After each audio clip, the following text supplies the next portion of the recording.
Bab 3, Suara yang Menggetarkan Langit. Muadzin pertama, Islam. Pasca pembebasannya dari perbudakan oleh Abu Bakar, Bilal bin Rabah memasuki fase baru dalam hidupnya. Ia bukan lagi budak yang dibungkam dan diinjak-injak. Ia kini seorang muslim merdeka yang disambut dengan kasih sayang oleh Rasulullah dan para sahabat. Dalam lingkungan yang penuh cinta dan keimanan itu, Bilal menemukan tempatnya yang sejati sebagai hamba Allah yang dimuliakan. Meski tubuhnya menyimpan bekas luka siksaan masa lalu, semangat Bilal menyala. Ia hadir dalam setiap majelis Rasulullah, duduk di barisan depan untuk mendengar wahyu baru, dan mengikuti perkembangan dakwah yang kini mulai menyebar lebih luas. Dalam setiap langkah, Bilal senantiasa bersama Rasulullah, mengiringi beliau dalam perjalanan dan menjadi pelayan pribadi yang setia. Ia mengisi air wudhu, mempersiapkan keperluan harian, dan berada dalam barisan pertama salat jamaah. Namun, peran terbesarnya belum datang. Peran itu datang dalam bentuk sebuah suara yang akan menggema hingga akhir zaman. Ketika Rasulullah dan para sahabat hijrah ke Madinah, mereka membangun Masjid Nabawi sebagai pusat aktivitas spiritual dan sosial. Masjid itu bukan hanya tempat salat, tetapi juga menjadi jantung komunitas muslim. Saat masjid berdiri, muncul pertanyaan, bagaimana cara memanggil umat Islam untuk melaksanakan salat berjamaah? Beberapa sahabat mengusulkan agar digunakan lonceng, seperti yang digunakan kaum Nasrani. Yang lain mengusulkan tanduk, seperti kaum Yahudi.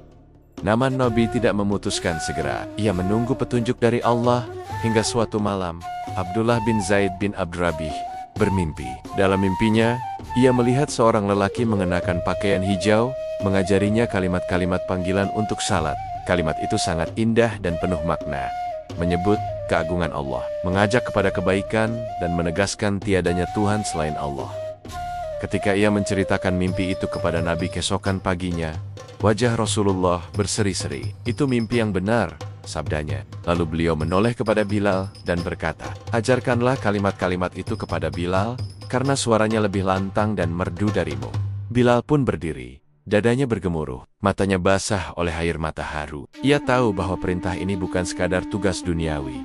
Ini adalah kehormatan spiritual. Ia akan menjadi orang pertama yang menyerukan seruan suci itu kepada umat manusia. Dengan penuh khusyuk, Bilal naik ke tempat tinggi. Ia menengadah ke langit yang masih gelap menjelang subuh, dan dari tenggorokannya yang pernah memekik karena siksaan, kini keluar suara yang jernih dan mengguncang, Allahu Akbar, Allahu Akbar, Allahu Akbar, Allahu Akbar. Penduduk Madinah yang masih terlelap bangkit. Mereka terdiam mendengar suara yang belum pernah mereka dengar sebelumnya.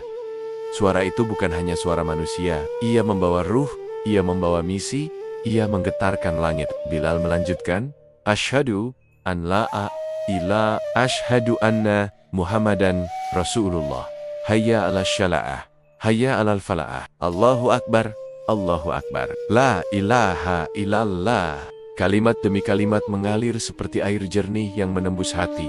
Rasa lala meneteskan air mata.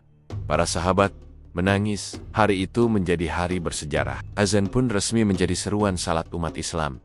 Dan Bilal bin Rabah menjadi muazin pertama dalam sejarah Islam, gelar yang tak akan pernah dimiliki orang lain. Sejak hari itu, Bilal menjadi suara langit di bumi. 5 kali sehari, ia naik ke tempat tinggi dan menyerukan panggilan yang sama. Tidak peduli panas atau dingin, lelah atau sakit, Bilal selalu hadir. Suaranya menjadi penanda waktu, pengingat ruhani, dan sumber kekuatan bagi umat Islam. Namun, bukan hanya azan yang membuat Bilal istimewa. Ia juga menjadi saksi perjuangan dakwah Rasulullah. Ia ikut serta dalam Perang Badar, Perang Uhud, dan Perang Khandaq. Di medan perang, ia bukan hanya seorang prajurit, tapi juga simbol perjuangan yang tak mengenal takut. Setiap kali panji Islam terancam, Bilal berdiri teguh. Tidak ada siksaan yang mampu menakutinya, karena ia sudah pernah melewati neraka dunia dan tetap selamat dengan keimanannya. Bilal tidak kaya harta. Ia tidak memiliki rumah besar atau harta benda berlimpah, tapi ia memiliki sesuatu yang tidak dimiliki kebanyakan manusia.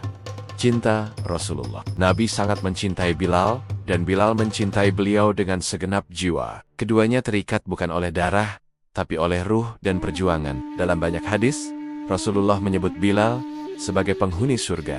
Suatu hari, Nabi berkata kepadanya, wahai Bilal, aku mendengar suara terompahmu di surga. Sebuah pengakuan yang membuat para sahabat iri, dan membuat Bilal menangis bahagia. Bagi Bilal, Azan bukan sekadar tugas. Itu adalah ibadah. Itu adalah pengabdian.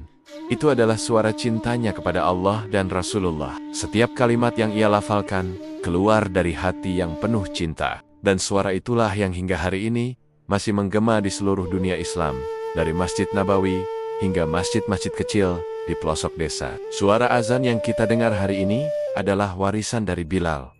Warisan dari seorang budak yang dibebaskan, yang diangkat derajatnya oleh iman, dan yang suaranya menggetarkan langit, bersambung ke bab 4.